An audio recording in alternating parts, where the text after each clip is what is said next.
Hello, everybody, and welcome back to Buckeye Politics. Today, we are going to be making the final predictions for the 2024 presidential election as well as the down ballot Senate races. We talked about the governor's races a few days ago. We made a House prediction a couple weeks ago. There's really not a whole lot to say about either of those races. So today I'm going to be focusing on the big two, which are the presidential election and the Senate election.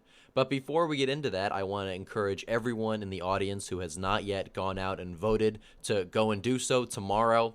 Obviously, every state is different based on when the polls are open or closed, but I would highly encourage anyone who has not voted yet to get out there and vote, whether it's Trump, Kamala, third-party candidate, pretty much everyone. Obviously, I'd prefer if you voted Trump, obviously, but still, get out there, make your voice heard, and go vote before polls close in your respective state. So we're going to be looking at the polls that have been coming out the last couple of days, as well as looking at some stuff on Wikipedia, comparing it to past elections. So if you do enjoy, please be sure to like and subscribe. So let's start by looking at the presidential election. So I already took the liberty of filling out the safe states for pretty much each side.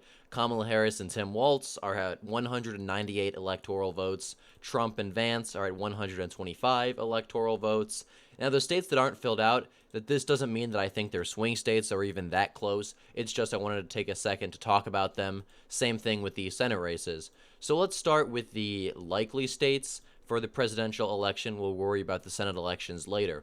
So starting with the presidential election, I believe that the likely states for both sides, we'll start with Trump. I think the likely states for Trump include the states of Texas, Iowa, Ohio, and Florida. And I believe the likely states for Kamala Harris include the states of New Hampshire, Minnesota, Virginia, and Nebraska's 2nd Congressional District. So we'll look at these states now. We'll start with, I guess, maybe Texas. We'll look at it real quickly. So the polling in Texas on Wikipedia, Trump currently leads in the aggregate by about 7 points. He's at 51 to Kamala Harris at 44. The polling does look pretty good for Trump. He's led in every single poll. People don't talk about this, but in 2020, the polls between Trump and Biden in Texas actually were very close, and a couple of polls, Biden actually led Trump in Texas. Obviously, Trump still won in 2020 by about 6 points, 5.5 to 6 points, which is a pretty big underperformance. Trump struggled in the suburbs of Dallas and Fort Worth, as well as Austin. But he did fairly well in the Rio Grande area along the border with Mexico. I think Trump will do much better in the Rio Grande compared to 2020. I think he'll hold the line in the suburbs. I think he might lose a little bit of ground, but not nearly as much as he did against Biden. And I think a lot of rural areas and some ex-urban areas like near Houston might even shift right. I think Trump wins Texas by about the margin the polls have him winning by. I would say he wins probably by about 7 points. But a lot of it depends on turnout in the urban areas and how well third-party voters break. So Trump carries Texas by a likely margin. We go back to let's look at Iowa now for the 2020 election. So we're using Wikipedia because I don't feel like scrolling and messing with 538. It's kind of weird how they do their thing. So Iowa is a pretty solidly Republican state nowadays. It voted for Kim Reynolds and Chuck Grassley in 2022, the Republican governor and senator, by pretty big margins. Trump won the state handily in 2020 against Biden. I think he probably wins the state again by about 9 to 10 points, maybe a little bit worse. There was a poll from Seltzer & Co., which is, for people who don't know, Seltzer is known for being very accurate, extremely accurate on the money in the state of Iowa. And a lot of people use their predictions and their polling to determine the state of the race in other states. I'm not going to do that because they have Kamala Harris up by 3, which is just frankly insane. I don't know why they're throwing out their reputation to have Kamala Harris leading by 3 points. Every other poll has Trump up big by about 9 to 10 points. There's really no reason to do this. If you look at their sampling, I'm not even trying to cope and say Kamala Harris just objectively has zero chance. They included RFK, who is on the ballot, but obviously most of the voters are going to back Trump. They oversampled Democrats and women and people who are just it's not an accurate sample of Iowa. And also there are Democrats who knew the results of the poll before it came out. So I wouldn't even count this. The only reason I'm mentioning it is because a lot of people have been saying, oh, well, Kamala Harris might do better in Iowa. And it's just like, objectively, no. Trump will win Iowa by 8, 9, 10 points, roughly about that. I think less than 10, but still a decent margin. We'll look at Ohio now. This is the other state. Polling in Ohio looks fairly good for Trump. He leads by about 8 points in the aggregate. Most polls have him at the low to mid 50s. There's a couple that have the race closer. One poll has him only up by like 3, I think, if we look real quickly. Maybe it's not on Wikipedia, but there was a poll that had Trump up by just 3. Pretty much every other poll has him up by like 6, 7, 8 points. I think he probably wins by about that margin. I think Trump plus 8 is pretty accurate. Maybe he does a little bit worse than 2020. He wins it by about 7.5, but I still think Trump wins Ohio by 7 to 8 points, give or take. The last likely state for the Republicans is Florida. We'll come down here and look really quickly. Trump leads in the polling in Florida by about 6 points statewide. Florida has shifted to the right heavily. There's been like a 500,000, if not more, registered Republicans that have moved to the state since 2020. It voted for DeSantis by a landslide. Trump will have no problems in Florida. He'll probably win it by 8 to 10 points, if we're being honest. So let's look at the likely states for Kamala Harris. We'll start with Minnesota. Her running mate, Tim Walz, is from Minnesota. I don't know if that helps her a ton there, but it's something. Kamala Harris leads by about 6 in the polling aggregates. There's a couple polls that have the race in Minnesota very close, but Trump didn't win the state either time. He lost it in 2016. He lost it in 2020. I don't see him flipping it this year. If he has a really good night, maybe it's something that happens, but I would expect Kamala Harris to win Minnesota by about 5 to 6 points. Virginia. Let's take a look at Virginia. So Virginia is interesting because for a long time it's sort of been moving away from Republicans. Biden beat Trump by about 10 points in 2020, a pretty big victory for Joe Biden. Glenn Youngkin flipped the state in 2021 in the governor race, and since then it's been a little bit more competitive. The polls are kind of all over the place. There's some that have the state razor thin. I mean, here's a poll that has Kamala Harris leading by 1, and then right next to it is a poll that has Kamala Harris leading by 9 and 10. So it's like we really don't know what's going to happen there. The early vote looks very good for Republicans. The Democrats are underperforming in terms of the votes being cast early and by mail. But still, if you math that out based on what we expect to happen, Kamala Harris still wins the state by about 4 to 5 points. I would say that's pretty accurate. I think Kamala wins Virginia by about 5 to 6 points. It could be close. I'm not denying that, especially if Trump has a good night.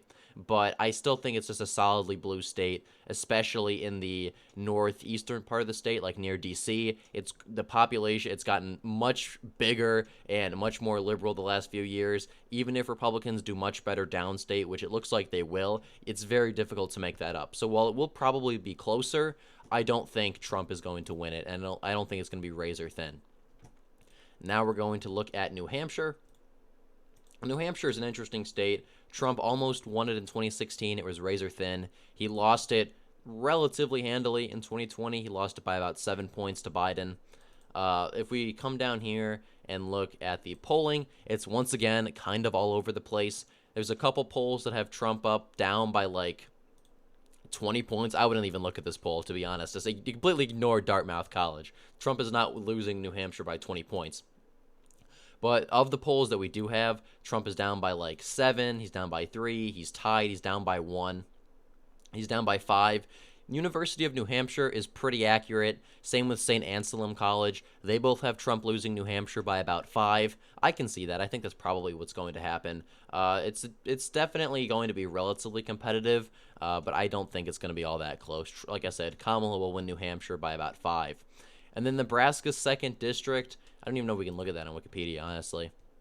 We'll just scroll down, I guess. Oh, yeah, here we are. Kamala Harris leads in the polling in Nebraska's 2nd District pretty handily. She's up by like 12, 9, 9. So once again, I'd be very surprised if Trump did flip this district. It voted for Biden in 2020, but still, I think it's going to be relatively close. I think Kamala probably wins here by 7 to 8 points.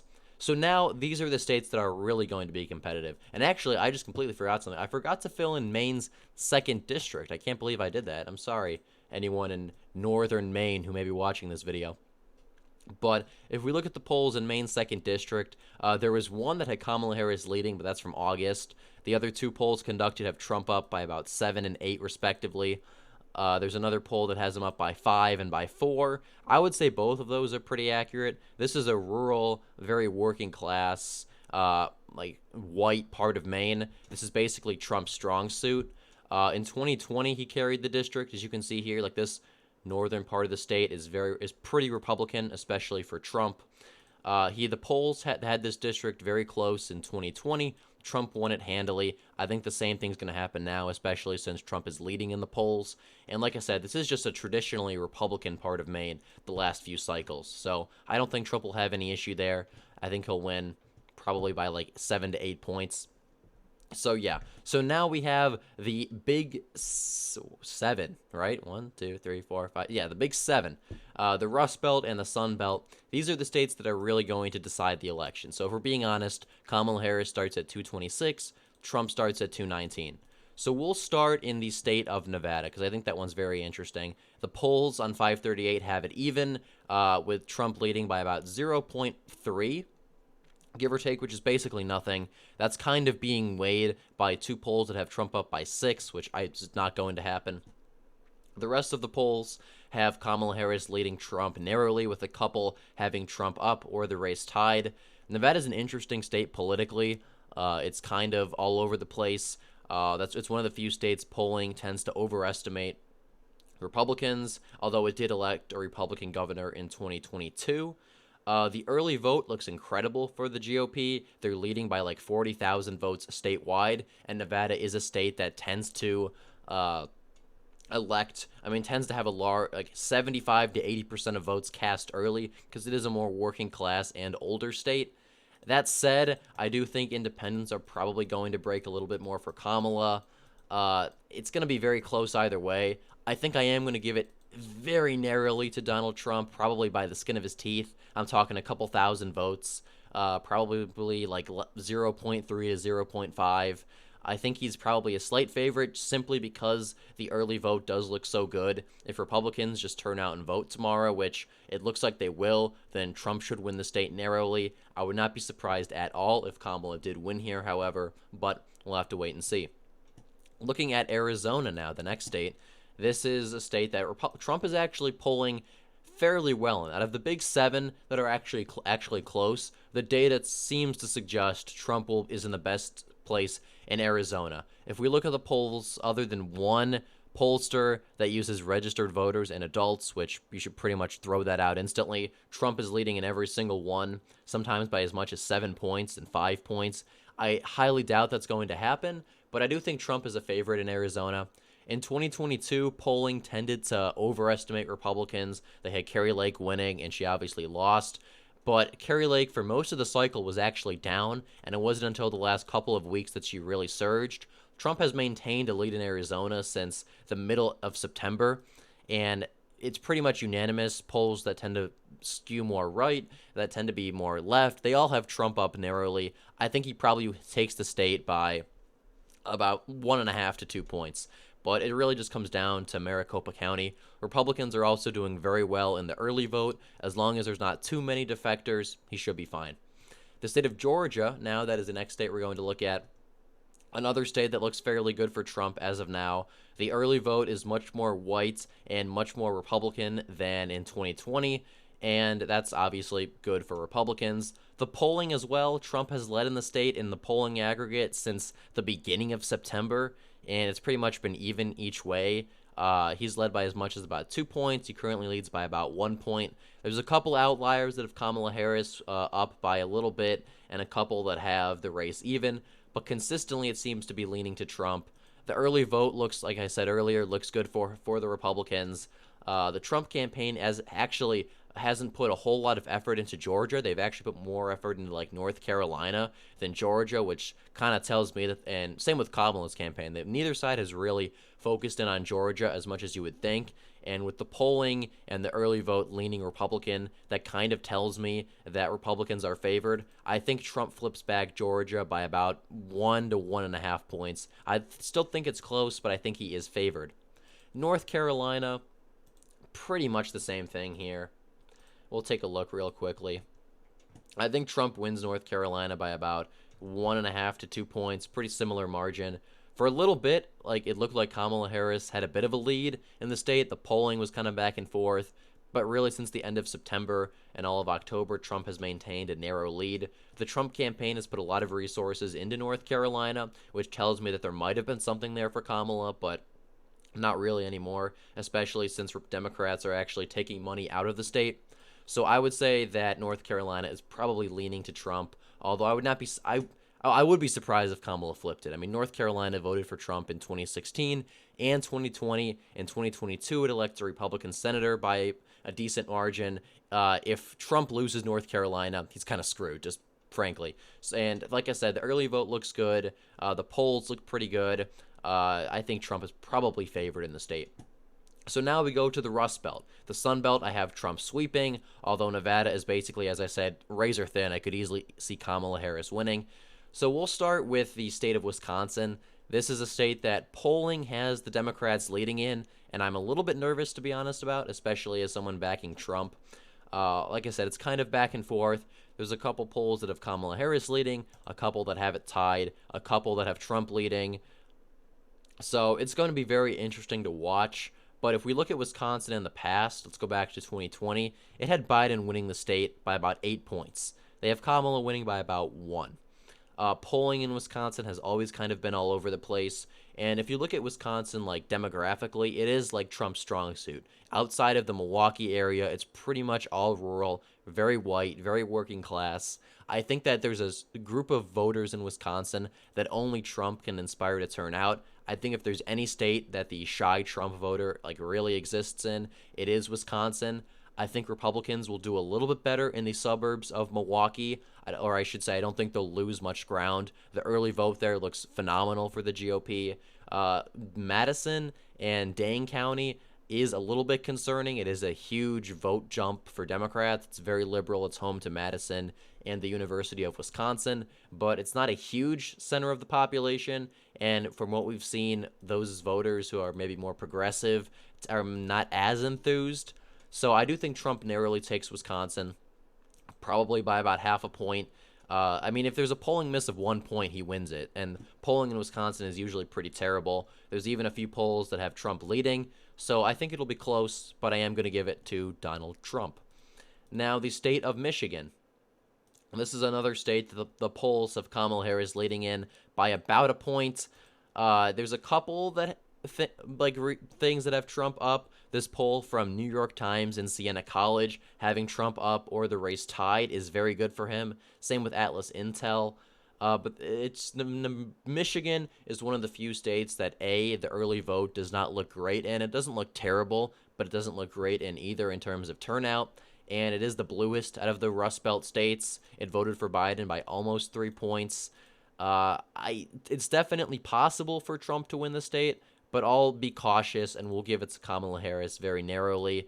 I think that Kamala might do a lot better in like the Grand Rapids suburbs as well as the suburbs of Detroit, even if Trump does make up ground in like urban Detroit and some of the more working class parts like near Saginaw, Flint, that part of the state. So those are the places really to watch. A lot of it comes down once again to turnout. If Trump can get out his base, I do think he can win the state, but I feel more comfortable giving it to Kamala at this point in time. So we'll finish with the great state of Pennsylvania, a state that I have been saying for months now would decide this election. And technically speaking, based on this map, it would not because I have Trump already at 278. But still, I think Nevada and Wisconsin are going to be basically toss-ups. I'm really just giving them to Trump based on vibes. So Pennsylvania is really the state that will decide this election because either of them could go to Kamala and we have a completely different race. So polls in Pennsylvania are exactly even. Very fitting. Donald Trump at 47.8, Kamala Harris at 47.8. We scroll down and look, though. It does look fairly good for Trump. There's a couple of outliers. This full Cal data, which, like I said, I think talking about the state of Georgia, they're a pretty big outlier. They have Kamala Harris leading by like 4 and by 2. But other than that, it's pretty much even or Trump is leading. Like I said, there are polls that have Kamala Harris up as well, like YouGov, Data for Progress. Morning Consult has the race tied. They're usually pretty accurate. So Pennsylvania, polling is razor thin, but the Trump campaign has put a lot of effort into Pennsylvania. Kamala Harris is spending the entire last day in the state, which tells me that they are concerned there. I think it's going to be razor thin, but I do think Trump is probably the favorite. If you look at the early vote, it looks very good for Republicans. Democrats are not even close to their 500,000 vote firewall that they needed to hold. Basically, with the mail-in and early vote, Democrats needed an advantage of about 500,000 to really have a good chance at holding the state. I believe they lead by about 420,000, which is good. I'm not denying that. That's not like, oh, Republicans are going to sweep easily, but it's not where Democrats want to be in the state. The Trump voter polls seem to show Trump voters turning out by a big enough margin on election day to win in the state. There's also some people that have been claiming that polls are underestimating Trump. They're missing rural white voters that tend to only turn out for Trump. So once again, if we're kind of going off the last few election cycles and what people are telling us, I do think Trump is a slight favorite in the state of Pennsylvania. Now, we're going to talk about the Senate. I know this video is already pretty long, so I'm going to try to keep this as short as I can. We'll start with the likely states. I think Texas, Florida are both going to be likely for Republicans. I think Ted Cruz in Texas probably wins by about 5 points or so. I think in Florida, Rick Scott wins by about 6 to 7. They're both kind of known to underperform. I mean, in Texas right now, Ted Cruz only leads by about 3. But there's a couple polls that tend to be more accurate that have him leading by a little bit more. And if you look at the vote percentages, other than this one poll, Colin Allred really isn't getting that high of a percent. He's at like 44, 45, maybe 46. While Ted Cruz is also underperforming. I think that tells me that Ted Cruz is probably, there's some voters that don't like Ted Cruz, but they're going to vote for him even if they don't want to admit it. So if he overperforms the polls by a little bit, he wins by about 5, which I do expect. Same thing with Florida, pretty much. Rick Scott has always won by very slim margins in Florida, but it's a much redder state. He should really have no issues winning. Minnesota is going to be safe. I probably should have filled it in earlier, to be honest. Amy Klobuchar is very popular there. Her opponent is pretty weak. She's ran a pretty solid campaign. I see no reason she would lose. Nebraska is interesting. It's Dan Osborne is an independent candidate. There's no Democrat running. It's a Republican and an independent. He has ran a pretty decent campaign. He's kind of ran as being this like moderate, like working class kind of guy. There's a couple of polls that have him leading, but they've all been sponsored by his campaign except for one. And then if you look at the polls that are unbiased, they either have the race, have Deb Fischer, the incumbent Republican, up by 7, or the race is tied, or Osborne leads by like 1. I think that this is kind of a race that people are overhyping. Deb Fischer I see no reason she would lose. She's not this super conservative Republican. She's pretty much just middle of the road. Most people probably haven't even really heard of her. I think she probably wins by less than 10, like 8 to 9 points.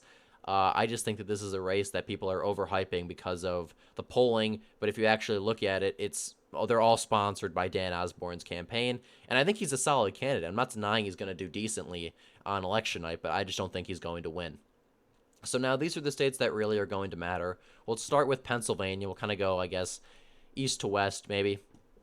Pennsylvania, Bob Casey is the incumbent Democrat. He's been there for like 20 years. He leads by about 2.5 statewide. There's a couple polls that have his opponent, David McCormick, leading or the race tied. But Bob Casey's a pretty strong incumbent. And David McCormick is a solid candidate, but I just don't think he has what it takes. Unless Trump wins Pennsylvania in like a landslide, I think Bob Casey probably hangs on by about 2 to 3. The state of Ohio, my great home state. This is going to be a very interesting election because Bernie Moreno has been down by about a point to Sherrod Brown pretty much since the middle of October. There's been a couple of polls here and there that have him leading, but it seems to be favoring Sherrod Brown. But the last couple of days, you have some mixed data. The Trafalgar Group, which is usually very accurate in the Rust Belt and is a Republican-leaning pollster, they have Sherrod Brown up by 1. Meanwhile, Emerson, who is also fairly accurate, although they're not a Republican-aligned pollster, they have Moreno up by about 4. Morning Consult, who is also pretty accurate, they have Moreno up by 1, and they actually tend to lean more liberal. If you actually look at the polls in Ohio, all of the polls that have Trump doing worse than he did in 2020 have Bernie Moreno losing. while the polls that have Trump matching his 2020 margin and or doing better have Bernie Moreno leading. So this race really comes down to how well Trump does. If you look at the early vote in Ohio, Republicans are doing much better than they did in 2020 and 2022. And actually, because of the Emerson and Morning Consult polls that came out like literally today, Bernie Moreno has taken a 0.4 point lead over Sherrod Brown. I think he probably wins by about a point. I think it's going to be razor thin, but I do think Bernie Moreno is favored. I think the partisanship is going to catch up to Sherrod Brown, and I don't think Moreno is that terrible of a candidate. There's definitely a pathway to victory for Sherrod Brown. He's outspent Moreno by a lot. He has some energy behind him because voters know him, but I still think Moreno is a very narrow favorite. Going up to the state of Michigan, Democrats lead in the polls by about 3 points. Alyssa Slotkin is a congresswoman. Mike Rogers is a former congressman, both from Michigan, obviously. Slotkin, there's a couple of polls that have the race tied, but most of them have Alyssa Slotkin leading narrowly. That's pretty much what I expect, especially since I think Kamala's going to win the state. I think Slotkin probably wins by like maybe 2 to 3, maybe a little bit closer if Trump wins the state, but I do think that she hangs on narrowly. She seems to be a pretty good fit for the state. She's more of a moderate Democrat, at least on paper, and I think she'll win narrowly. Now looking at the state of Wisconsin, this is another interesting state. Tammy Baldwin is the incumbent Democrat, and for a long time she led by a lot in the polls, but the last couple of weeks, Eric Hovde, the Republican challenger, has really just eviscerated her lead. There's a lot of polls that have it tied or Hovde even leading now. Eric Hovde's a solid candidate. He's ran a very good campaign from what I've seen. Tammy Baldwin, however, is a decent incumbent. She's very strong, has a lot of money behind her, is well known in the state. This is going to be very close, I think, but I do think that at this point in time, I've kind of gone back and forth on this, actually. I think Tammy Baldwin is a very narrow favorite. I think she wins by like 0.3, like skin of her teeth. I'm going to put it as tilt Democrat. I would not be surprised at all if Eric Hovde wins. Just, I don't see it right now. I'm not denying Hovde is a good candidate. I'm not denying he's running a good campaign. But I think that Tammy Baldwin is just a slight favorite in the state of Wisconsin. Now going up to Montana, this is a race that was supposed to like decide control of the Senate, but it's probably not at this point. Tim Sheehy is just running away with this. He leads by about 5 points statewide. There's a couple, really outside of one poll from August, he's led in every single one. There's one that had the race tied, but it's just adults, so I wouldn't trust it. They're not actually scanning voters. It's just people who are adults, so not a good sample size. I think Tim Sheehy wins in Montana by like 4 to 5 points, pretty much matching the polling aggregate. He probably wins by about 5, and that flips the state of Montana, defeating incumbent Democrat John Tester. Arizona, I think Kari Lake is kind of screwed. The polls have tightened a teeny bit, but still, she's just not that popular, frankly. Especially after she lost the governor's race. Ruben Gallego has outspent her and kind of defined her as being this election-denying candidate, which, to be fair, she kind of is at this point. There's a lot of people voting for Trump who just can't stomach Kari Lake, and Arizona is a very suburban state. It's a little bit more college-educated. They're just especially turned off to that kind of candidate. I think if Trump wins Arizona in like a huge victory, like 4 or 5 points, like I think there's the poll that has Trump up by like 7 in Arizona. If that happens, I think Kari Lake wins. But as of now, I think she loses by like 2 to 3. And finally, we'll end it in the state of Nevada. A very interesting state, a state that I kind of wrote off for a long time. Jackie Rosen led by a huge margin over Sam Brown, like as much as 10 points even a month ago. It's tightened a little bit. She still leads by about 5. There's a couple pollsters that have Sam Brown leading in the state, but still overall it seems to be favoring Jackie Rosen. I think it's closer than what people expect. I think Sam Brown probably loses by about 2 to 3 points. I'll give it to the Democrats. So with that, this is the final 2024 prediction. I believe Donald Trump will defeat Kamala Harris with 297 electoral votes to 241, and I believe Republicans will take back control of the Senate with 52 seats to Democrats' 48. I could be totally off with this prediction. This is just my personal opinion on what's going to happen. I'm kind of trying to be a little bit less enthusiastic about both sides, because honestly, at this point in time, there's things that look good for both Republicans and Democrats. I could easily see a couple of these states going either way. But I just think as of now, this is where the race stands. So if you enjoyed this video, please be sure to like and subscribe for more, and get out and vote.